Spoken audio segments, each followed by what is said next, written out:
Barrister صاحب سب سے پہلے آپ ہی سے سٹارٹ کرتا ہوں. یہ سوال میں ساروں سے نہیں پوچھ سکوں گا, آپ ہی سے پوچھ رہا ہوں. ساروں سے نہ پوچھنے کی وجوہات آپ کو سمجھ آ جائے گی. آرمی چیف کی مدت ملازمت آپ نے 3 سے بڑھا کر 5 سال کی ہے. آپ عدلیہ کے ساتھ تو میچ کھیل رہے تھے, اس کی ریزن ایکسپلین کر سکتے ہیں؟ بسم اللہ الرحمن الرحیم. بہت بہت شکریہ ندیم ملک صاحب.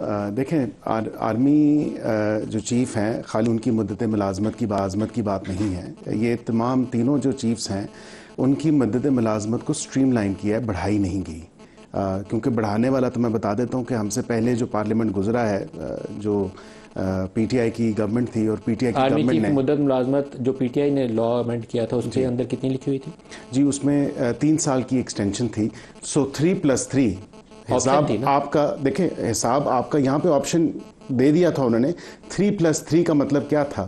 6 سال. یہ بھی 5 سال پہ آپ نے ریگولیٹ کر دیا, اس کو سٹریم لائن کر دیا, 5 سال پہ اس کو فکس کر دیا. اب 5 سال کے بعد فردر ایکسٹینشن نہیں دیں گے آپ؟ دیکھیں اب وہ میرا نہیں خیال کہ وہ تو جب بات اس پہ آئے گی تو تب کی بات کریے گا سر. نہیں, میں نہیں کہہ رہا, میں تو یہ کہہ رہا ہوں کہ جب بات وہاں پہ we'll cross that bridge when we'll come to it. ابھی تو سٹریم لائن کرنے کا مقصد تھا کہ سروسز چیف, تینوں services chief, air chief, naval chief, army chief, تینوں ظاہر نہیں کی 5 سال کیوں کیا آپ نے؟ دیکھیں, ایک آبویسلی ہماری انڈرسٹینڈنگ تھی کہ ہم اس کو سٹریم لائن کریں تاکہ یہ ایکسٹینشن کا جو قانون پچھلی حکومت دے کے گئی تھی کہ 3 سال کی اور ایکسٹینشن ہو سکتی ہے, اس کو ونس اینڈ فار آل جو ہے کلوز کیا جائے اور 5 سال مدت ملازمت کو فکس کیا جائے.